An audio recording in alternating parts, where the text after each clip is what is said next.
Truth. Hope. In a world where billions of people do not have a clue about the forces that control their health, these people go about their day in a life and death struggle, while minds that are calculating and unsympathetic make decisions that will affect their very lives. A new day begins. There are many questions, but few answers. But still there's hope. This is the big secret. Each year, millions of people die in the United States from chronic diseases, yet many of these deaths are preventable. Sure, we all know that smoking is bad for your health. As a matter of fact, it's probably no surprise that nearly 500,000 people die each year in the United States from smoking-related causes. That's 1 in every 5 deaths in the US. But what if I told you that you might be at an even greater risk of death? According to the Center for Disease Control, half of all adults in the United States have a chronic health condition. These are startling statistics, yet people go about their lives unaware of the things that affect their health. There are those who try to manipulate and influence factors that have a direct impact on your health. For these people, corporate profits are more important than your well-being. Have you ever wondered about the startling rise in chronic diseases over the past 20 years? We've all heard people say, "You used to not hear about all the diseases we have today." Were they here all along and we're just getting better at diagnosing them? Or are more people developing chronic conditions like cancer, diabetes, heart disease, and stroke? In this documentary, we will take a look at several important events in history and note an interesting correlation in the rise of certain diseases. In some cases, we will provide a little background to make the information more meaningful. There's a lot of information and a lot of misinformation on most of what we're going to cover. Trust me, we will only scratch the surface on some of these issues. So why did we create this documentary? Our goal is to challenge the status quo and to start a conversation about healthcare and nutrition in the United States.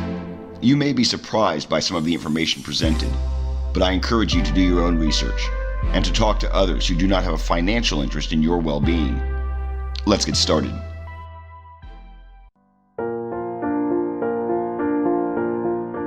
Man, how do I take a positive spin on the fact that we're being murdered? I know this is depressing, but it's also very important. I know, and it is. It's really depressing, but people need to know this stuff. You know, I grew up, I was never interested in nutrition. I didn't know anything about it. You know, I ate McDonald's all the time and microwave meals, and I mean, I had no idea. You know, I didn't care at all about nutrition. And I was in college. I was probably sitting there drinking a Coke and eating Cheez-Its, and I was taking a cell biology class. And so we're like learning about the cell and DNA replication, and I mean, it's just like fascinating. And the professor, as he's explaining all this stuff, I'm doing all this research, I had this little like aha moment or whatever about nutrition and processed foods, and I ended up writing my senior thesis paper, was on that topic. And so I was basically theorizing, you know, and I've talked about trans fats, I talked about partially hydrogenated oils. I talked about the lack of minerals in the soil depletion. I mean, I talked about all these different things. And at the time, it was my thesis. It was all theory. It was all like I was doing this research and kind of coming up with these ideas and saying that there's a link between processed foods and chronic disease. And it was just really neat after I graduated seeing all of these things that I talked about in that paper start coming into the mainstream. And they're talking about trans fats, and they're talking, you know, all of this stuff that I had researched, high fructose corn syrup, was all becoming more widely accepted. And now, you know, 10 years later, there's people all over the United States and really all over the world, like you said, all kind of saying the same things. Even though we've never talked to each other, but we're all just kind of coming to the same conclusions.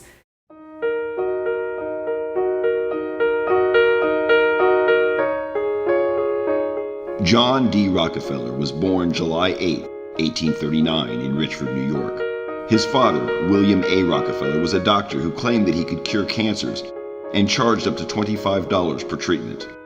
He was gone for months at a time and would return to his family with substantial sums of cash. In 1865, at the age of 24, Rockefeller bought an existing oil company and gained complete control of the business. Rockefeller was convinced that oil would soon be very profitable. He immediately moved to expand his business by taking over smaller oil companies, thus forming a cartel with the power to control oil production and delivery in the United States. That's a quick lesson on how John D. Rockefeller became the richest man in the world. At the beginning of the 20th century, the Rockefeller Foundation turned its attention to the acquisition of pharmaceutical companies. They started buying them up in order to profit from their patented drugs. However, in 1912, vitamins were discovered and we began the long process of understanding their health benefits. Keep in mind that by today's standards, the practice of modern medicine was in its infancy. These pharmaceutical companies had developed and patented drugs to treat a variety of common ailments. According to the National Center for Biotechnology Information, doctors soon recognized scurvy, beriberi, rickets, and other conditions as specific vitamin deficiencies rather than diseases. Unfortunately for pharmaceutical companies, vitamins cannot be patented. Now, the pharmaceutical cartels were faced with a dilemma. How do you promote the sale of extremely profitable patented drugs over natural remedies like vitamins? The answer? You find a way to control doctors and influence what they prescribe. You might think that this sounds like some sort of a science fiction movie, but that's exactly what happened in the United States. Slowly and methodically, medical practices moved to a profit-driven system promoting pharmaceutical drug sales and profitable surgery over curative medical practices. Basically, the long-term management of diseases was found to be more profitable than efforts to cure diseases. In the early 1900s, there were a number of substandard medical schools in the U.S. that taught some rather questionable medical practices, such as electrotherapy. Many of these schools offered limited training and medical degrees that were really not worth the paper on which they were written. In 1910, the Carnegie Foundation decided to focus on reforming healthcare and commissioned Abraham Flexner to study medical schools in the United States. You may be surprised to learn that Flexner had no medical training. Rather, he was one of the country's leading educators. The Carnegie Foundation gave him a unique perspective from which to study the healthcare industry. During his research, Flexner visited every medical school in the U.S. The results forever changed medicine in this country. The Flexner Report, as it was to become known, was published in 1910. In it, he criticized most of the 155 medical schools in the U.S. and called for higher standards, more hands-on clinical work, and more research. That, in and of itself, was a good thing, and at first glance you might think that we're better off today because of his findings. Well, in many ways we are, but let's dig a little deeper. The Rockefeller Foundation seized this opportunity to promote their own agenda. They used their influence to help pass legislation putting the American Medical Association, a private institution, in charge of overseeing medical training and practice. And how exactly did they do that? Well, some things never change. Just like today, they used campaign donations and lobbyists to further their agenda. In exchange for large campaign contributions, legislators gave the Rockefellers just what they wanted: the AMA in charge of medicine in the U.S. Unfortunately, the AMA was also heavily influenced by the Rockefeller Foundation, which, as you remember, was looking for a way to promote their patented drugs. Consequently, the AMA promoted allopathic medicine to the point that it became the only approved form of medicine taught in the U.S.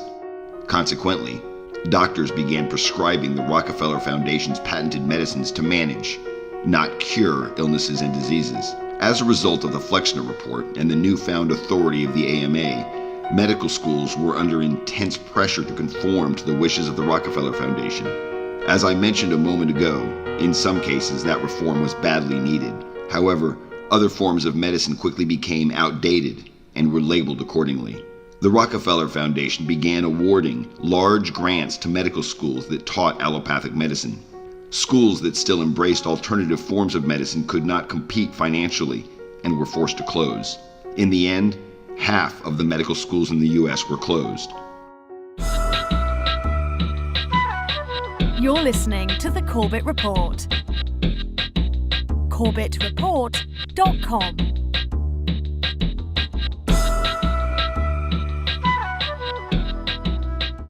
Welcome to episode 286 of the Corbett Report podcast, Rockefeller Medicine. Quote, "The crisis in today's healthcare system is deeply rooted in the interwoven history of modern medicine and corporate capitalism. The major groups and forces that shaped the medical system sowed the seeds of the crisis we now face. The medical profession and other medical interest groups each tried to make medicine serve their own narrow economic and social interests. Foundations and other corporate class institutions insisted that medicine serve the needs of their corporate capitalist society. The dialectic of their common efforts and their clashes, and the economic and political forces set in motion by their actions, shaped the system as it grew. Out of this history emerged a medical system that poorly serves society's health needs." End quote. And, like you say, the Rockefeller medicine, maybe it has to do with that. They've really just taken preventive medicine out of there. And if you think about it, if you practice, it's not in their interest to practice preventative medicine because they make less money if they do that. So it's that simple. So, if you don't get sick ever, you're not going to the doctor, you're not giving them any money. And they'll notice, in these insurance companies and stuff, they have actuaries and they have people who really keep track of the numbers. And they've probably got it worked down to a science where they will see that if they start doing preventative medicine, they take a real big hit to their checkbook. And so there's basically what it is. It comes down to, in modern medicine, I consider it just a violation of the Hippocratic Oath, where doctors have, I really think unwittingly, I don't think it's their fault because they don't really control the money system, but they are controlled by money. But we have a system that is controlled by money, and the money controls them. And the people making the business money decisions are overriding the doctor's decisions. Emphasis on surgery, emphasis on medications, and really a almost disdain for the idea of preventative care. What it all boils down to, quite frankly, is that we are victims of a Machiavellian medical monopoly. We don't have a free medical marketplace. We haven't had a free medical marketplace since the early 1900s, and, absolute power corrupts absolutely. Quite frankly, if you're not angry, you're simply not paying attention, or you're not educated with the proper information, and that's really not your fault because that's the result of a monopoly, right? Inside of a monopoly, you are spoon-fed what the powers that be want you to know, which is often very different than the actual truth of the matter. It's because we have a system of medicine that is fundamentally stupid. Consider how the system works. First, we do nothing to prevent disease. We wait for people to get sick. Once they are sick, instead of curing their disease, we suppress the symptoms by prescribing toxic chemicals and doing surgery. Then the toxicity of the chemicals makes the patient even sicker, creating entirely new diseases. And then finally, to hide the fact that the patient is now sicker than when they started, we don't call these new problems diseases, we call them side effects. If you've been listening to my lectures for last year, you know that my passion is our kids. And experts tell us that our children are going to be the first generation of Americans that do not live as long as their parents. This is a catastrophic prediction of biblical proportions. We're talking about the Great Flood. We're talking about all of Egypt's firstborn dying because Pharaoh refused to release the Hebrew slaves. Can you imagine everybody in this room burying their children? This tells us how terribly the medical profession has failed us.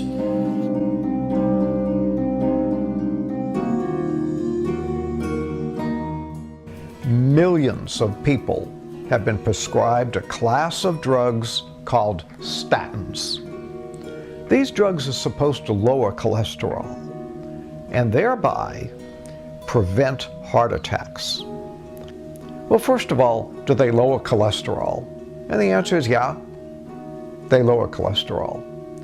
But here's a very important question. Do they prevent heart attacks? No, they don't. Are they safe? No, they aren't.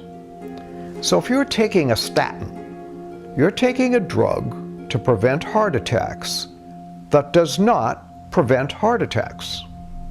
And further, you're taking a drug that is not safe and does you harm. Now, does that make sense?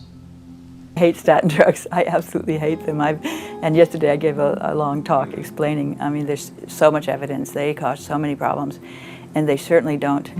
It's not a fair trade-off. You'd never win, in my opinion, almost under any circumstance, taking a statin drug, given all the damage it's going to cause, compared to the slight chance that you might avoid a heart attack. So many problems, and of course, cholesterol itself is a key one, because cholesterol is so important to all the cells, especially the neurons. The brain has 25% of the body's cholesterol with only a small percentage of the body's mass, like 3% or something. They push those drugs to these doctors for sales. They want to get as many people on these particular medications as possible. An example of that is how they've done with with cholesterol. How used to a healthy cholesterol was one level, and it was, as long as you were that level, it was perfectly fine. Well, they kept lowering the standard, lowering the, oh, well, if your cholesterol is that, then, oh, you need a statin. We've been convinced by about 35, 36 years of pharmaceutical profiteering that cholesterol is the Antichrist and that statin drugs are a savior, when, quite frankly, just the reverse is true.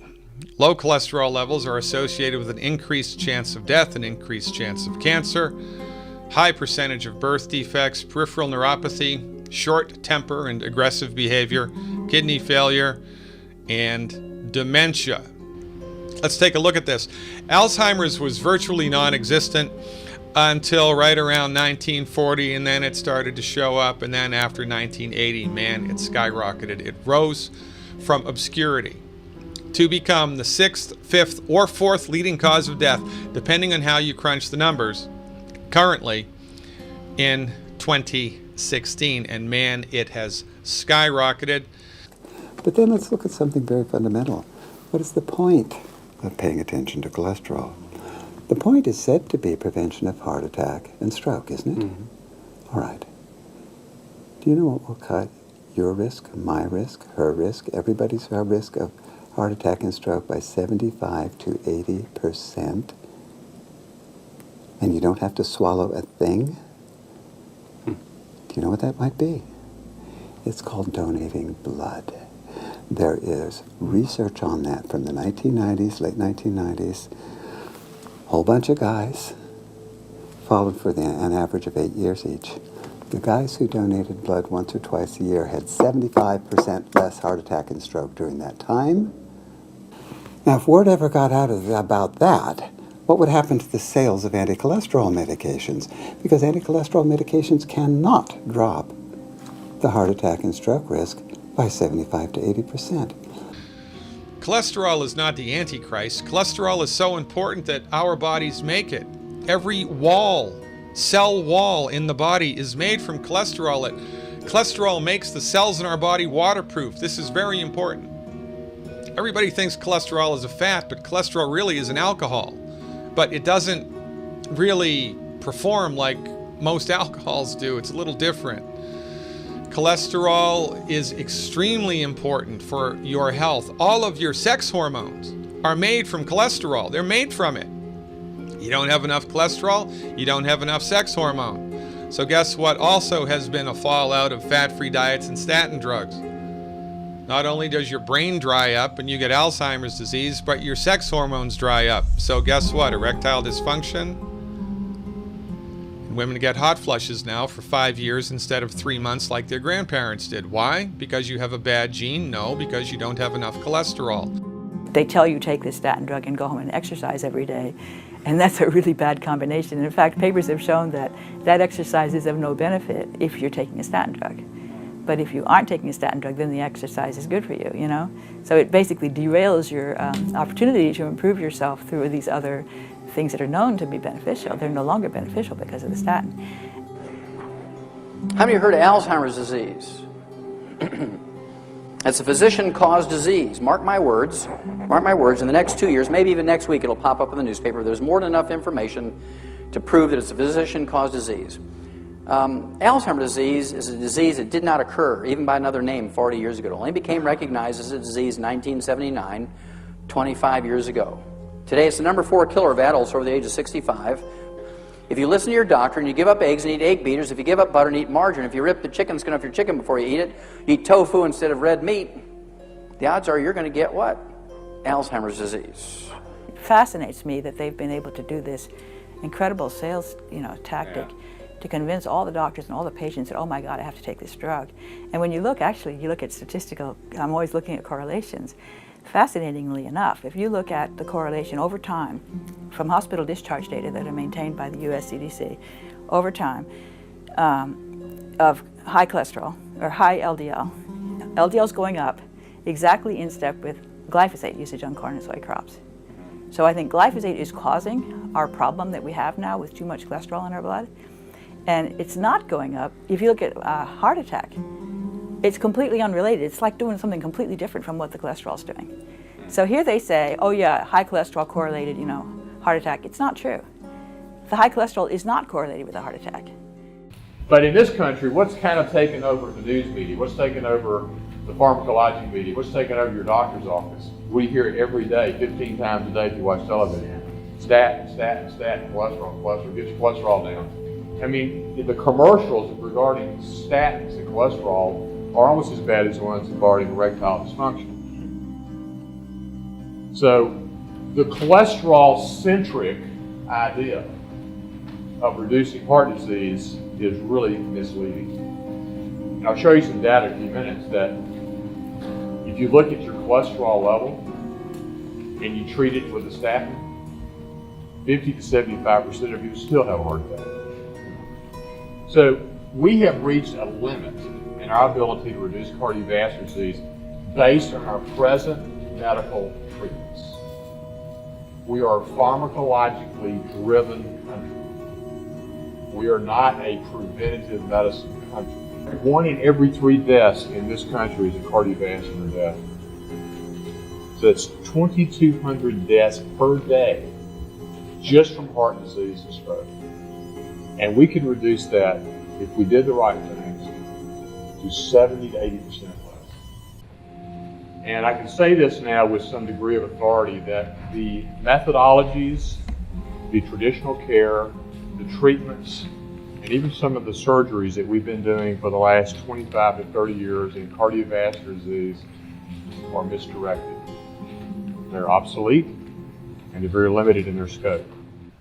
Alzheimer's disease has long been believed to be irreversible, but that might finally be about to change, thanks to the work of Dr. Dale Bredesen, whose patients showed subjective memory improvement within 3 to 6 months of treatment. Dr. Bredesen believes that Alzheimer's disease is caused by numerous factors. Okay, so this is a very exciting time because we're witnessing the first reversals of cognitive decline in early Alzheimer's disease and pre-Alzheimer's conditions like MCI and SCI. So this is an exciting time where we're able to do things that we weren't able to do before. And one of the things that we suggest to people is because when you look at what actually drives Alzheimer's disease at the molecular level, what you find is that there are dozens of contributors. And so we usually tell people, imagine you have a roof with 36 holes in it. You're not going to just cover one hole, you're going to cover as many as you can to get the best result. So if you wanted to go out and give yourself Alzheimer's disease, then you can actually produce the biochemistry of Alzheimer's disease relatively quickly.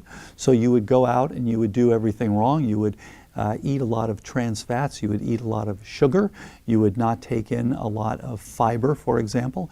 You would stay up all night, you would not get much sleep, you would have a tremendous amount of stress. You would get a chronic inflammation, so many ways to do that. Expose yourself to various organisms or eating sugar, trans fats, these sorts of things. You wouldn't want to eat vegetables and things that actually were rich with antioxidants. So all of those things would help you to drive your own biochemistry toward the biochemistry that's associated with high risk for Alzheimer's disease. And on the other hand, if you wanted to prevent that, you basically run that in reverse. Medical historians in the future will look back on us and wonder how such an advanced society could perpetuate such a colossal blunder. This blunder persists because conventional medicine misunderstands the fundamental laws of biology. Modern industrial medicine treats disease with medication or surgery. When it comes to emergency interventions, this actually works.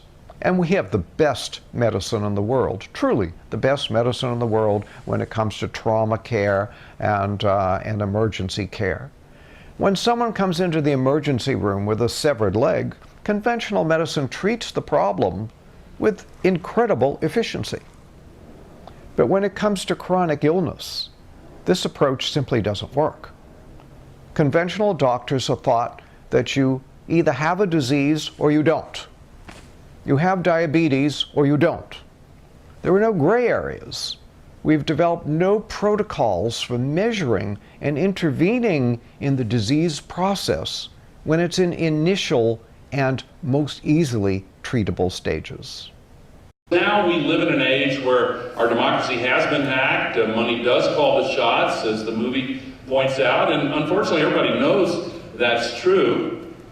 There is hope for changing that. There is an opportunity, particularly in the age of social media, to organize in the same ways that so many did during the generation of America's founders.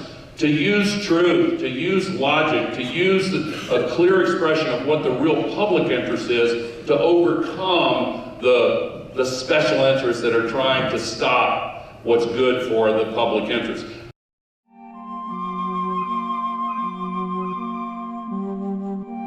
Okay, so this is your prescription medicine case, right? Yes. And you call this your what? My traveling pharmacy. It's your traveling pharmacy. Tell me about what you have to take every day. All right. This row across the top is what I take in the morning. These bottles here are upside down because I take them twice a day. And these I take at night. Once a day at night, once a day, twice a day morning and night, once a day in the morning. According to DrugWatch.com, Big Pharma has over 1,100 paid lobbyists, which partly explains the influence they have on Capitol Hill. From 1998 to 2014, they spent nearly $2.9 billion on lobbying expenses, more than any other industry. The report goes on to talk about the practice of hiring former government workers with valuable connections to gain political clout. The trade group Pharma has more than 50 current or former staff members who once served in the political arena. But the deal is, let's say I'm a doctor and I know this. Let's say I'm a certified mainstream doctor. Okay, I'm an alternative medicine doctor, but just pretend that I am. Let's say I know these great alternative medicine things that can help you, and yet I have this, drug. Okay. The thing is, you have to realize if I mess up, I am legally responsible for that, because as the licensed doctor, when I give you advice, I tell you something to do and you do it and it goes wrong, then you come and sue me, and then what I have is this thing called insurance, and then so I pass responsibility to the insurance. So the thing is, it's part of the judicial branch of our government, the way the courts work, that as a medical professional, if I give you something that helps you, it's a risk to me, versus if I give you a drug, it may harm you, but the thing is, since it is the accepted method of treatment, it is easily defensible that this is what's accepted for this, I give you this drug, and if you get sick and then you come after me, I just send it to my insurance company and they pay for it because it's on the list of things that get paid for without even a second thought. They actually have a lot of control, and I think that is a big secret because we don't have an emphasis on that. We have a big emphasis on diagnosis and treatment with pharmaceuticals, not on prevention. And it's unfortunately the case that much of our education in America is biased by, being filtered through a pharmaceutical lens. We learn about a one gene, one ill, one pill model, and in this way, doctors are very much only ever taught to manage symptoms through the use of pharmaceutical products. They aren't taught about the potential for individualized risks. Often we have to do our own research to discover how it is that claims to efficacy are established. Well, I was on pharmaceuticals that were prescribed to me. And did they offer some benefit? Yes. But, however, they also were side effects, pretty severe side effects. There were side effects that I couldn't live with, and I was told by my doctors that I had incurable conditions.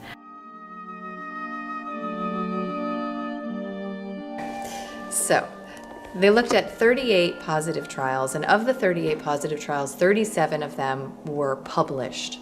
Of the 37 negative trials, only 3 of them were published, 22 of them were unpublished, so really in a locked file drawer, and 11 of them were published as positive data, also often referred to as data dredging or statistical manipulation for a specific outcome that is in service to industry interests. So this is one of the ways that we can be left with the impression that there is efficacy when in fact, in this case, there were equal numbers of negative and positive studies, and we were only really exposed to the positive ones.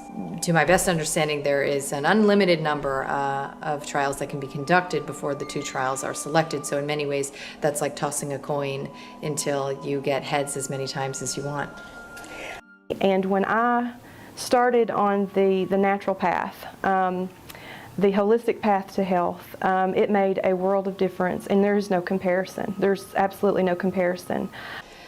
So I think doctors are very well-meaning people, and I think that the tools that they're offered are extremely limited, and they are in no way able, in a 10-minute visit, to meet the complexity of the modern patient, right? So doctors can only tell patients what it is that they've been taught. I think for a number of years now, we've been a pill-pushing society where there's drug companies who have developed pills for just about everything, just about every condition or disease that we know of. And I think the public needs to demand that there's other treatments, there's other modalities that we can use to treat disease. And the reason for that is because we have pharmaceutical drugs for certain diseases. So you have a system that's focused on identifying the disease so that then you can prescribe a medication. But there's many patients that present with dysfunctions without yet having a disease, and there's basically not much that you can do within the traditional healthcare system because you're looking for what pharmaceutical can I do to suppress these symptoms, not to understand it, not to try and figure out how is it intertwined to all the symptoms that a patient has, or the physical exam that you see, or the symptoms you see on physical exam. It's more of, do you or don't you have this disease, and can I give you a pill for it?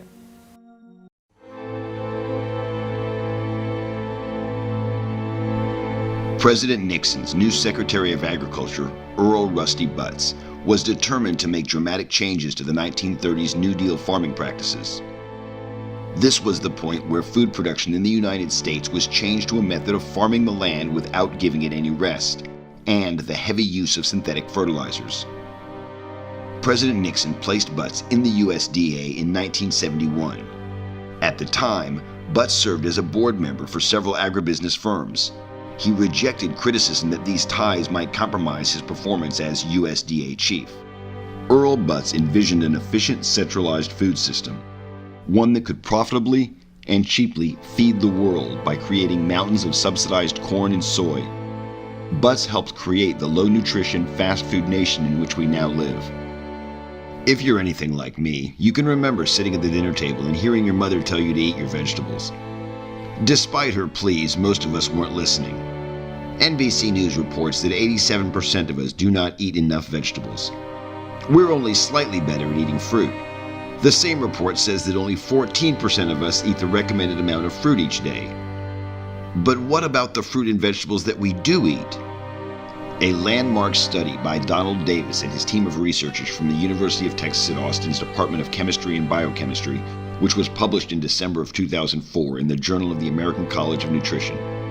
They studied U.S. Department of Agricultural nutritional data from both 1950 and 1999 for 43 different vegetables and fruits, and found reliable declines in the amount of protein, calcium, phosphorus, iron, vitamin B2, and vitamin C over the past half-century. Davis and his colleagues placed the blame on the agricultural practices designed to improve the size, growth rate, and pest resistance of the plants that we eat. Minerals are 66% of your body's nutrient needs. Calcium, sulfur, zinc, magnesium, minerals, right? Only thing about minerals is animals cannot make minerals. Plants cannot make minerals. If plants could make minerals, we could bioengineer lettuce to make gold. We'd all be rich. The only way that minerals get into the body is if they're in the food that we're eating. How do they get into the food? They have to be present in the soil in which the food is grown. So there's calcium and magnesium and zinc in the soil, or not, plus, right, 56 other minerals. There are 60 minerals that we need, which are essential to human health. There's no place in the topsoil that all 60 minerals are present, number one. And number two, when you apply pesticides or herbicides to the plant, not only do those chemicals kill the bugs that are trying to eat the plant, they also kill the bacteria in the soil in which the plant is growing. Why is that a deal?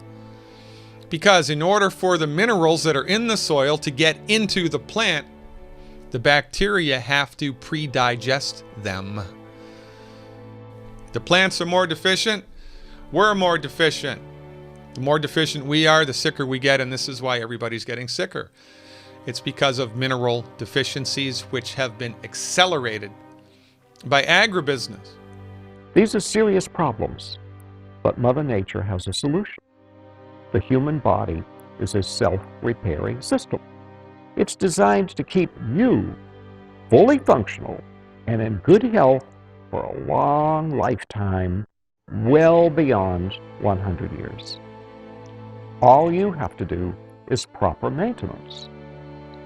And to do it right, you have to supply the body with all the nutrients it needs to build a healthy new cell and keep it free of toxins that can interfere with this building process. It's because we're not doing this right that we're aging so rapidly and so needlessly.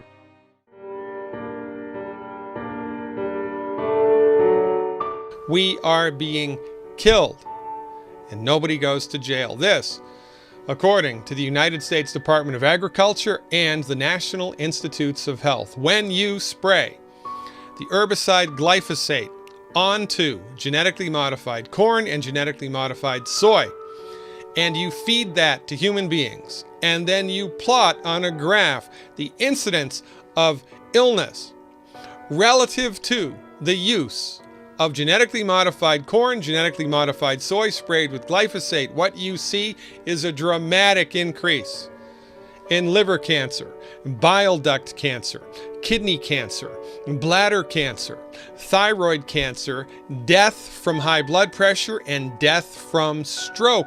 I remember when Roundup was invented, it was the greatest thing ever because it killed everything. And then they figured out how they could make plants that the Roundup didn't kill, but it killed everything else.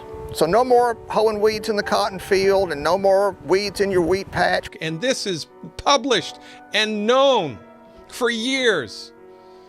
Inquiring minds want to know, if this stuff is causing cancer and killing us, why is it allowed to be used? Follow the money, baby.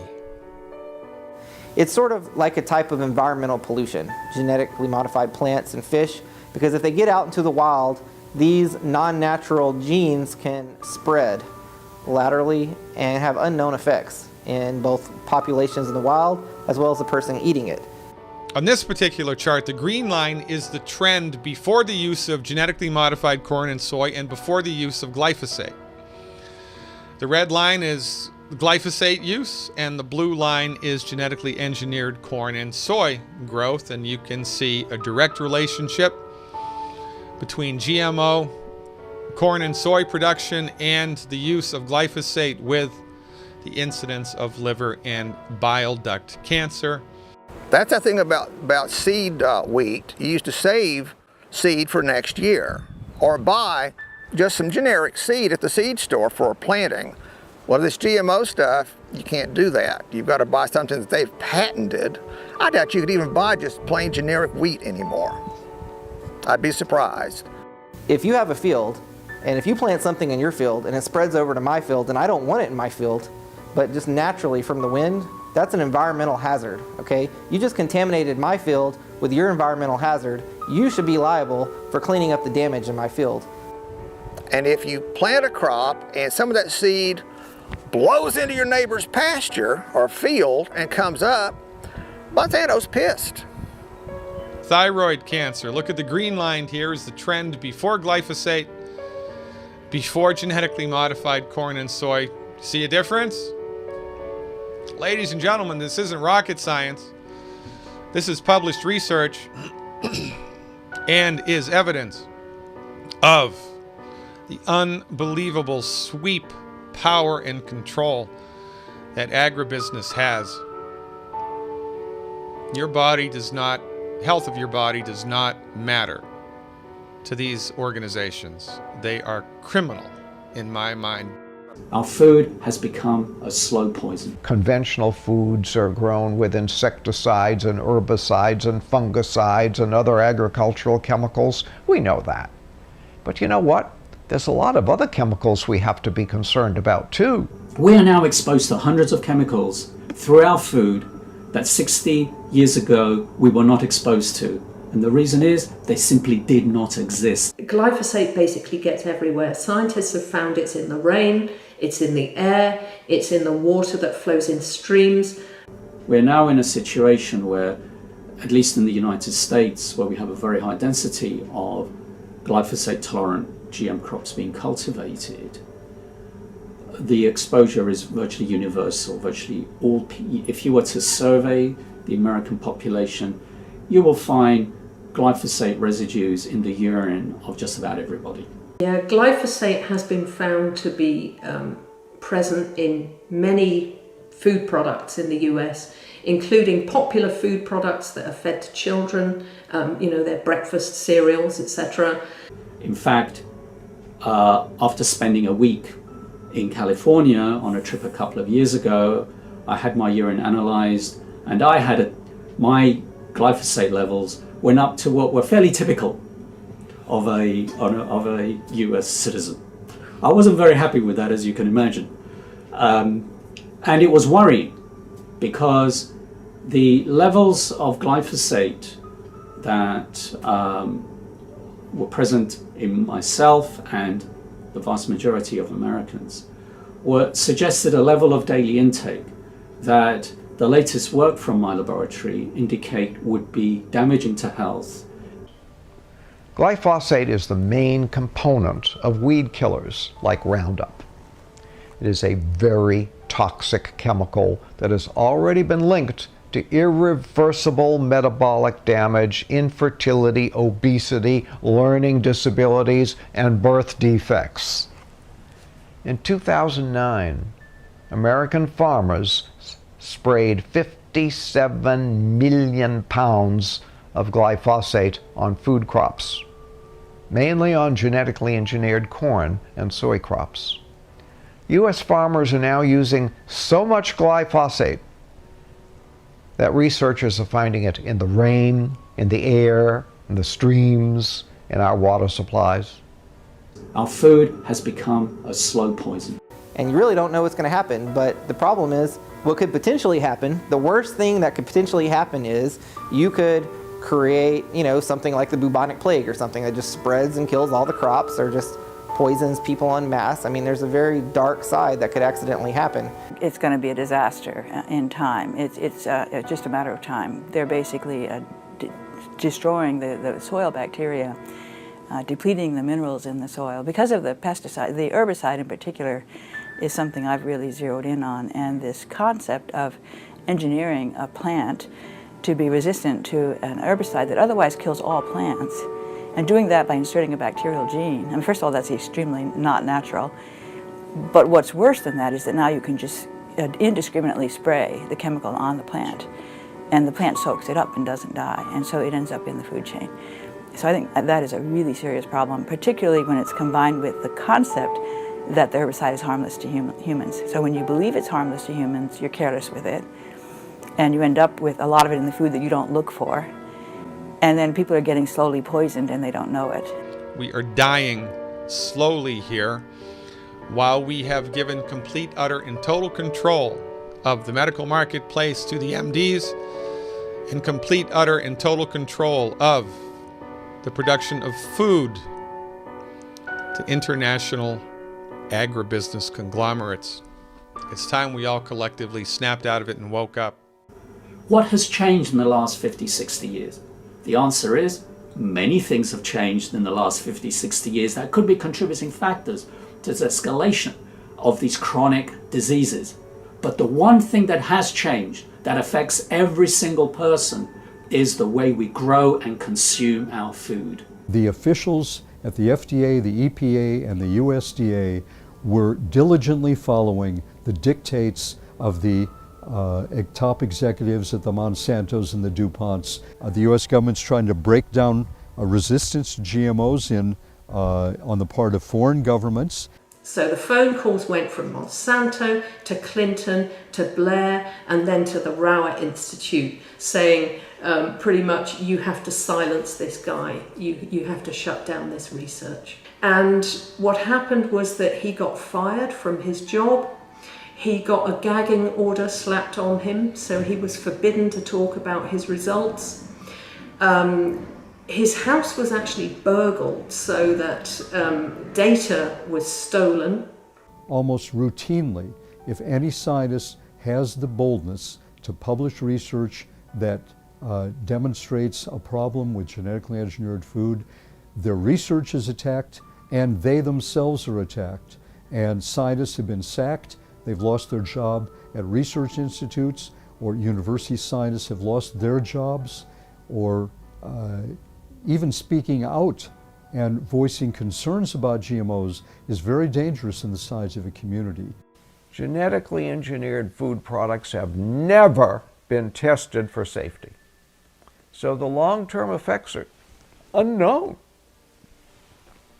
The warnings the science has provided demand a thorough investigation into just how much glyphosate human beings and animals can safely ingest. At present, no such investigation has taken place, and most regulatory agencies choose instead to rely on industry studies claiming that glyphosate is safe. This needs to change.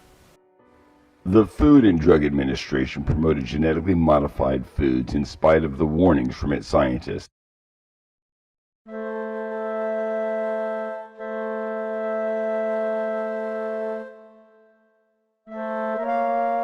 In 1980, the U.S. sugar producers were large contributors to the Ronald Reagan presidential campaign. After the election, Reagan appointed John Rusling Block as his new agriculture secretary. With his new position, Block stopped the import of sugar and limited domestic sugar production, thus creating an artificial shortage of sugar. As a result, the sugar growers in the United States made a lot of money because sugar prices went to an all-time high. The cost of sugar in the United States was 21 cents a pound, as compared to the world cost of 4 cents a pound. As a result, the soda manufacturers had a very difficult time making a profit and switched to the much lower-priced high-fructose corn syrup. Corn costs very little in the United States because it is government subsidized. You know, you go back to 1974, sugar prices were at the highest they'd ever been at 57 cents a pound, but then by 1978, they were down to 8 cents a pound. And so that volatility really, I think, spurred the FDA on, to make these restrictions in 1981, and by giving loans to the sugar producers. The rise in obesity and fatty liver and diabetes has just skyrocketed.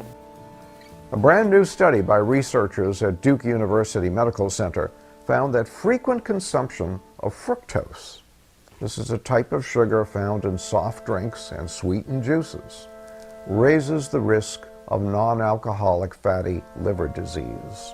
It causes inflammation, it causes scarring of the liver. Significant liver damage is more likely to occur. So, does sugar cause weight gain? Yes. Does sugar cause obesity? A factor. Is sugar the cause of obesity? Not even remotely close. Okay? And the problem is, it's not about obesity. Remember, it's about metabolic syndrome. And that's where the money goes. I don't even care about obesity. What I care about is people getting sick, because I'm a doctor. Okay? Here's the problem. But I'm going to show you very quickly that chronic fructose exposure alone promotes the metabolic syndrome. But we don't do anything about that. You would never think about giving your kid a beer, but you don't think twice about giving your kid a Coke, and they do the same thing. Then there is the instance of the Dr. Pepper bottling company in Dublin, Texas. When all soda pop bottling companies in the U.S. moved to high fructose corn syrup in the 1980s, Dublin refused and continued making their product with sugar. Interestingly, as a result, the counties served by Dublin have reduced amounts of fatty liver, obesity, and diabetes as compared to surrounding counties. But I was doing some research, and we are, our county, Erath County, which is the county we're in, and then Comanche County and Hamilton County and some of those other surrounding counties are all below the state average for obesity, for diabetes. We have the data that demonstrates that they knew what they were doing. When we went low fat in the 1970s, the Sugar Association knew what it was doing. In fact, there is a now paper trail of the communications between the Sugar Association and two Harvard School of Public Health scientists to specifically exonerate sugar and finger saturated fat as the culprit for our cardiovascular disease debacle. We now have the data to show that that was completely untrue, that we have actually experienced an increase in obesity, cardiovascular disease, type 2 diabetes, hypertension, lipid problems, cancer, and dementia because of our processed food diet, which we were told was healthy. And they knew back in the 1970s that that was not the case.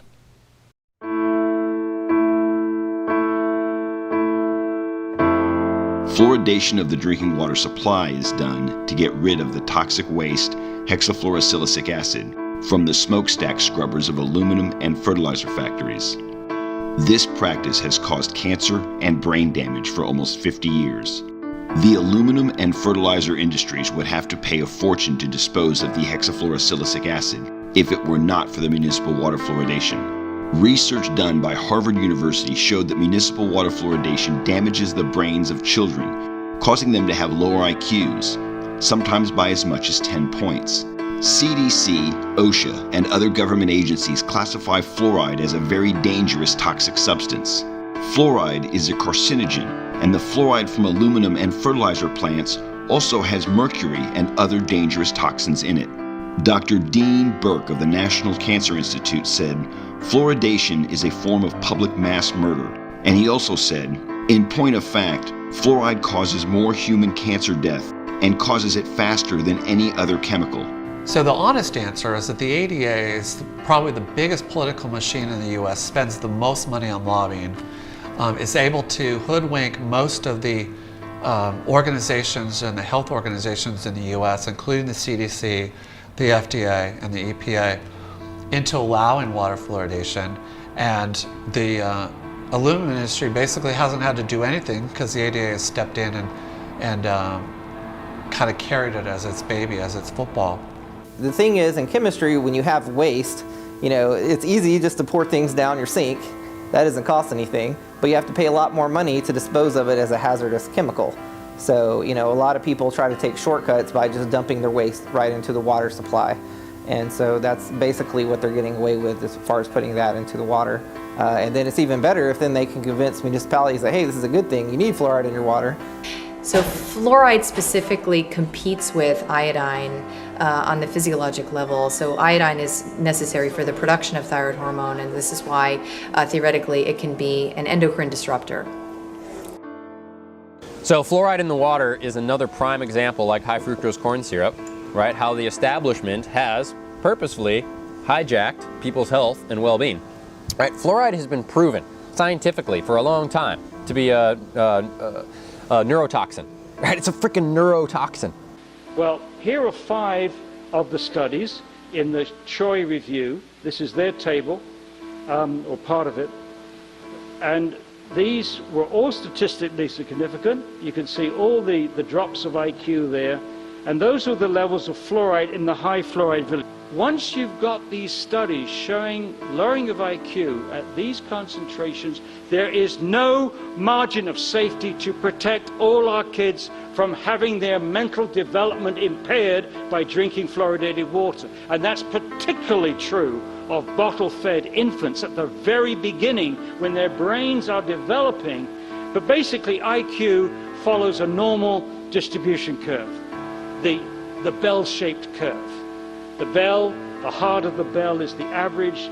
Most people have an average if you're looking at height, weight, but look at the two tails of this bell-shaped curve.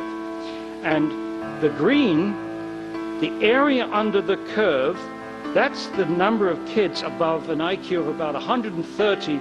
Those kids are very bright or geniuses. Now at this end of the curve, the magenta is that area under the curve is the fraction of the population which is mentally handicapped. Now, if you were to shift downwards by 5 IQ points, the average would drop from 100 to 95. But look what this shift does to the two tails. It halves the number of geniuses in your society, and it doubles the number of mentally handicapped. And I don't think I need to say much to convince you that this would have huge social ramifications and economic ramifications. And I think as we know that fluoride incorporates into the body and we're only excreting about half of it, it can certainly go to other organs in the body besides the kidney because it's going to get circulated in the blood. Fluoride is a neurotoxin with damaging effects to our brain when it is ingested. It is incredibly crucial that we differentiate between topical fluoride and systemic fluoride, which would be ingesting it in the form of our water. So when we look at the case of babies, for instance, and formula, it is recommended that you do not use fluoridated water in baby formulas. Now, what are the chances that every single person, every parent on the planet knows that they need to have a fluoride filter for their water that they use to make formula for their babies? It makes people more dependent, it makes people weaker. There's actually plenty of studies that have shown because it's a neurotoxin, it lowers people's will, it lowers people's like questioning, it lowers people's like thinking and creativity and all the stuff that sort of, like raises them up. It keeps you down. It's a freaking neurotoxin. And here's the thing, is that it's sort of like this rabbit hole or, this crumbling effect, because once you start to realize that there's actually way better solutions for health than what the doctors tell you, right? And then it's almost like, oh my God, like the whole world sort of turns upside down. I think what's important from a clinical perspective is that the ketogenic diet is used for drug-resistant or drug-refractory epilepsy. So when drugs fail to control seizures, we know that producing this state of ketosis, which could be achieved through fasting, but that's fairly self-limiting. You can only fast for a certain amount of time, whereas the ketogenic diet can produce sustained levels of ketosis independent of fasting. And when one has achieved sustained ketosis, that has been a highly effective tool for the metabolic management of epilepsy. And now we're realizing that it's not only epilepsy. And the observation that we made in our lab is that nutritional ketosis is a highly effective tool for the management of aggressive metastatic cancer. And it does that by suppressing the hormone insulin and reducing blood glucose and elevating ketones. And those three things are very powerful regulators of cancer growth and metabolism. Cancer is an out-of-control epidemic, and almost half the population is now projected to get some form of cancer in their lifetime. And it's getting worse every year. After accidents, cancer is now the leading cause of death for children. And nearly half of all deaths from 8 categories of cancer, including bone cancer, cancer of the cervix, thyroid cancer, all occur in people under 34 years of age. Meanwhile, studies show that modern medicine's treatment of cancer doesn't work, and that the death rate from cancer today is no better than it was in 1950. In short, no progress has been made despite hundreds of billions of dollars spent on cancer research. Unfortunately, the cancer industry goes to great lengths to obscure these truths and is generally successful in doing so. Virtually no one needs to suffer from cancer. The knowledge we already have is sufficient to both prevent and reverse cancer. All we need to do is put this knowledge to work. So it's been known for years that cancer cells have accelerated rates of sugar metabolism.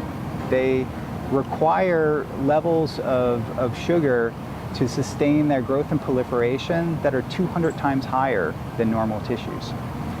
So the ketogenic diet restricts sugar and glucose availability to cancer cells.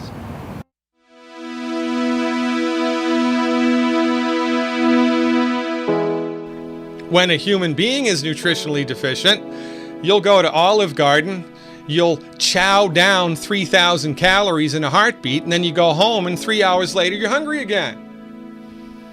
But your medical doctor has a cure for that. They cut your stomach out. Gastric bypass surgery. Or they'll wrap a belt around your stomach and strangle it, make it smaller. Lap band surgery. Oh, that's a good idea. Or they'll give you antidepressants. Remember, pharmaceutical centrists, surgical centrists, therapeutics, the intention of which are not to cure anything. Our experience is when human beings are nutritionally satisfied, you only eat as much food as you need, and then you walk away. So, cribbing in human beings due to nutritional deficiency is, in my opinion, the leading cause of obesity, because you're eating too many calories, because you are nutritionally deficient. And this is the secret to weight loss that not even Oprah knows. Interestingly enough, this same behavior, this drive to fulfill an internal need, we believe is also the leading cause of the abuse of alcohol, street drugs, tobacco. People don't go to these things because they have innate self-destructive tendencies. I'm sure some people do. But most people are driven to those things because they're trying to fulfill a need. They have to do it. They're trying to fulfill a need. What's the need? They don't know. I do. It's nutritional deficiencies, period.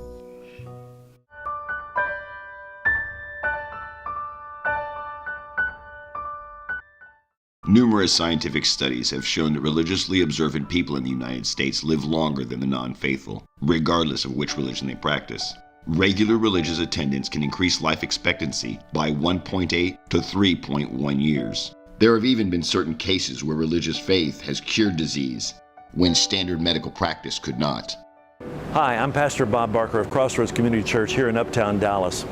Several years ago, back to 1995, because I'm a public speaker, went to a plastic surgeon because I had a little something on my forehead that needed to be taken off. It bothered me, it didn't bother anyone else. While I was there, I told the doctor, I said, can you take this little thing off on the side here? He said, yes, not a problem. Then I showed him a place on my knee, and it was the way he said it. He said, that's coming off. When the biopsy report came back, this one was okay, this one was okay, but the one on my knee was not. He said, you know, I'm not going to pull any punches with you because we really don't have time. He said, I've already made an appointment for you at Texas Oncology at Presbyterian Hospital. And I waited and waited and waited, and finally the doctor came in. And she was a short little girl, right out of med school, very, very prominent in oncology. And she said, you know, I don't give you very long to live. Well, I told her, I said, you know what, I have 4 daughters. I want to see graduate from high school. I want to see them walk down the aisle. I want to be the one walking down the aisle. I want to see my grandchildren. And she said, well, let's see. She gave me between 6 and 9 months. A year later, when I walked in for my first oncology visit, she was walking, pacing back up in front of the door. She saw me sitting on the exam table, and she kept looking at her report, kept going back and forth. They'd already run all the tests, and she was shocked. She said, you know, I didn't expect to see you here. I said, remember I told you that I would see you?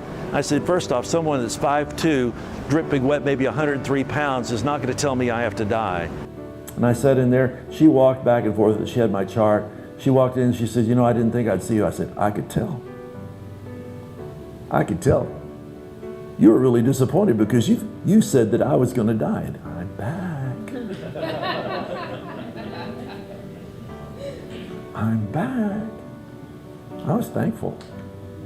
I was thankful every year when they did the blood work and they did the scans that there was nothing. When they took the baseline, Shauna, there had been no change.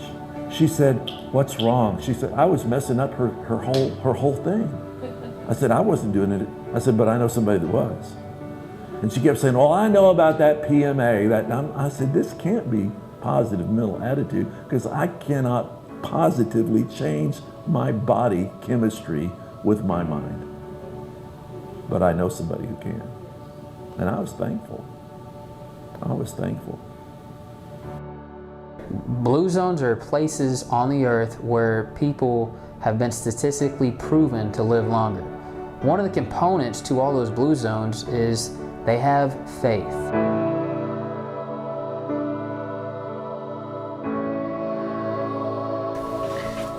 So what are the big secrets in medicine? Well, I think one big secret is that most of the chronic diseases that people suffer from are completely preventable.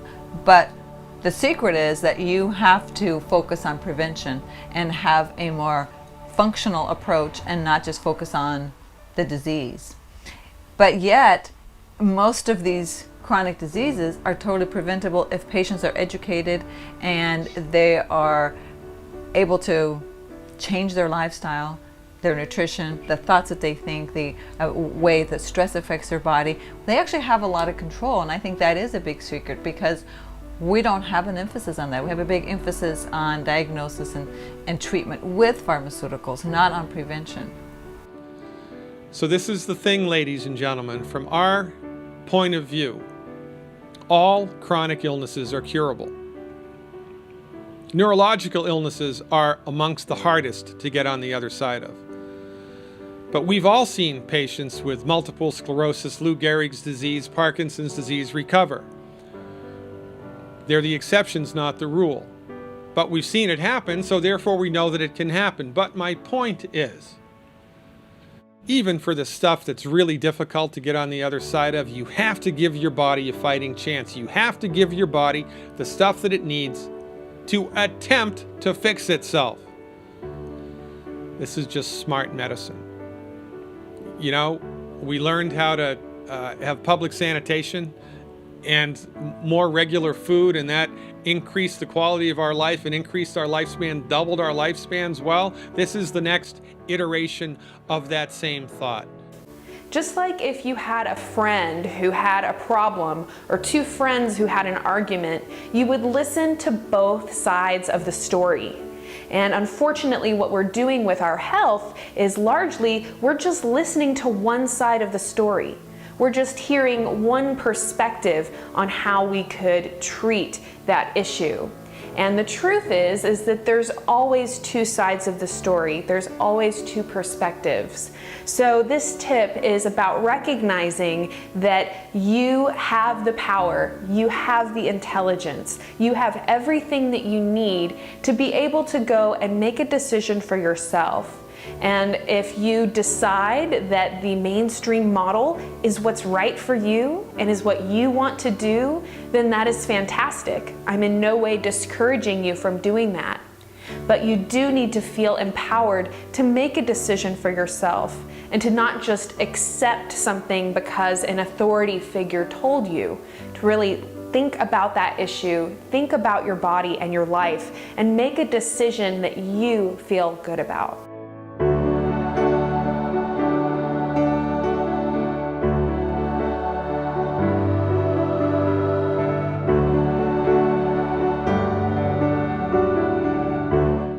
one other question. You don't have to answer it, but like last year, a lot of people died, like Nick Gonzalez, and there's all sorts of speculation. It seems too highly improbable. If you don't want to answer it, you don't have to.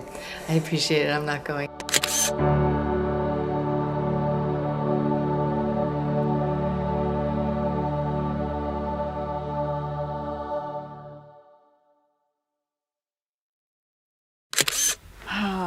I'm not sure I want to answer that.